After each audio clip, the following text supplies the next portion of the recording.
بسم اللہ الرحمن الرحیم۔ پورے اسلامی قوانین نہ ماننے والے کا شرعی حکم کیا ہے؟ دیکھیے، اللہ تبارک و تعالیٰ کے بھی جتنے قوانین ہیں، اللہ تبارک و تعالیٰ نے چاہے بذات خود ان کا حکم کیا ہے یا نبی علیہ الصلوۃ والسلام کے ذریعے سے حکم کرایا ہو،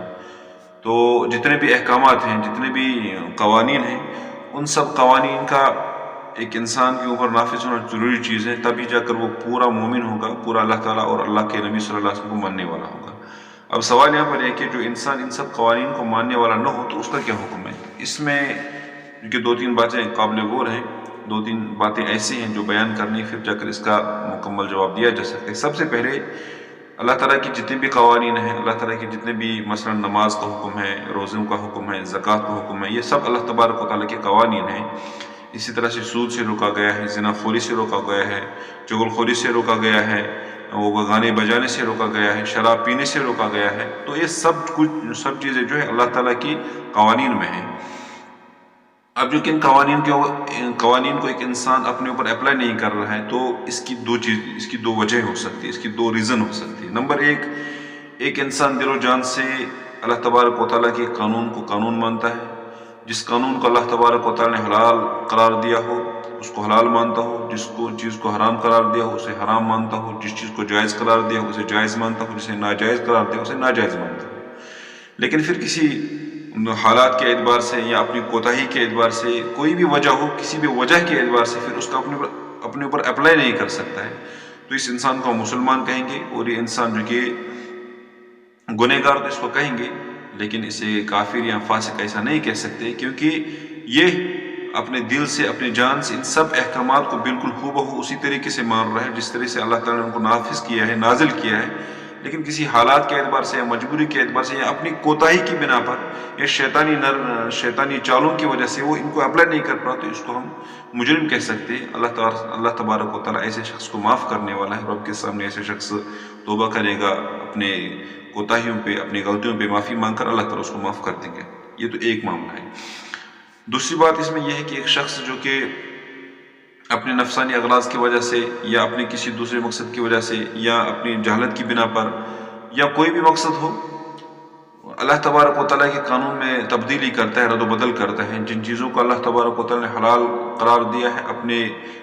مقصد کے لیے، اپنے نفسانی خواہشات کے لیے، ان کو حرام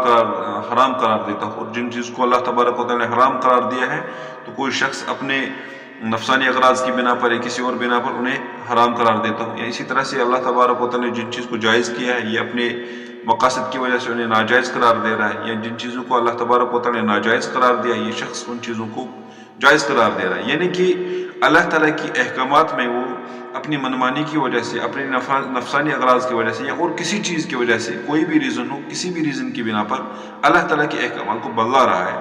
تو اس میں جو کہ مسئلہ یہاں پر یہ ہے کہ اس میں بھی پھر دو وجہ ہیں۔ ایک چیز یہ ہے کہ ایک ایسا حکم ہے جو قرآن و حدیث سے بالکل واضح دلائل سے ثابت ہے، مثلا نماز پڑھنا یہ قرآن و حدیث سے ثابت ہے اور تواتر کے ساتھ ہی ثابت ہے، اس کی بنا کوئی چارہ ہی نہیں۔ اب کوئی اپنی نفسانی اغراض کی بنا پر نماز کو اپنے آپ سے دور کر، نماز کے ناجائز، مطلب نماز فرض ہے، اس کو کسی حالات میں نماز کسی بھی صورت میں معاف نہیں ہے، یہ قرآن سے ثابت ہے، اب اس کو معاف کروا رہا ہے اپنی وجہ سے، اپنے کسی مقصد کی، اور اس پہ دلائل پیش کر رہے، تو ایسے شخص کفر میں داخل ہوگا۔ مثلا اسی طرح سے مثال ہے، سود حرام ہے، سود کھانا حرام ہے، اللہ تبارک و تعالیٰ نے ایسے شخص کے اوپر اعلان جنگ کیا ہے جو سود کھائے گا۔ اب کوئی شخص اس سود کو دوسرے نام دے گا، بزنس کا یا اور کسی چیز کا، اور اسے اپنے اوپر حلال کرنے کی کوشش کرے گا،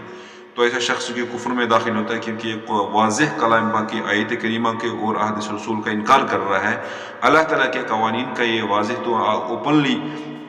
انکار کر رہا ہے، تو ایسا شخص کفر میں داخل ہوتا ہے۔ اللہ تعالیٰ اس کی حفاظت فرمائے۔ جو کہ دوسرا معاملہ اس میں یہ ہے کہ ایک شخص جو کہ کسی چیز کو حرام تو وہ مان رہا ہے، اس کو بالکل حرام ہے، مثلا میوزک کسی جگہ پہ چل رہا ہے، وہ اس کو پھر بھی جو کہ مجبوری کی بنا پر یا اور کسی چیز کی بنا پر اس سے یہ تو کہہ رہا ہے کہ گناہ ہے، بالکل وہ انکار نہیں کر رہا ہے، وہ اسے حلال نہیں قرار دے رہا ہے، وہ انکار کر رہا ہے، وہ ایکسیپٹ کرتا ہے کہ گانا سننا حرام ہے، لیکن پھر بھی جا کر وہ اس کو جو کہ اپنے مقصد کے لیے کسی نہ کسی جگہ پہ اس میں حلال ہونے کی گنجائشیں نکالتا ہو اور دلائل پیش کرتا ہو کچھ، لیکن پھر بھی دل میں کراہت ہے، ایک چیز یا اسی طرح سے اللہ تبارک و تعالیٰ نے ہمیں یہ حکم کیا ہے کہ آپ کسی کا مال مت کھاؤ. اب جو کہ دوسرے کا حق کھانا حرام ہے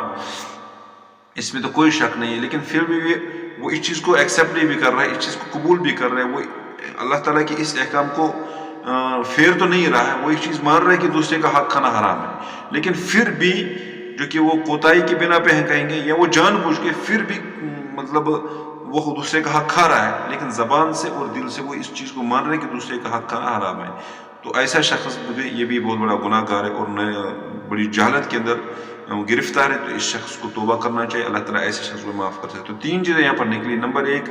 ایک شخص اللہ تعالیٰ کے قوانین کو جس طرح سے اللہ تعالیٰ نے قوانین بنائے، حلال کو حلال، حرام کو حرام، جائز کو جائز، ناجائز کو ناجائز مانا. ایک شخص وہ ہے جو ہر حکم کو اسی اعتبار سے قبول کرتا ہے، اسی اعتبار سے مانتا ہے جس طرح سے اللہ تعالیٰ نے نافذ کیا ہے،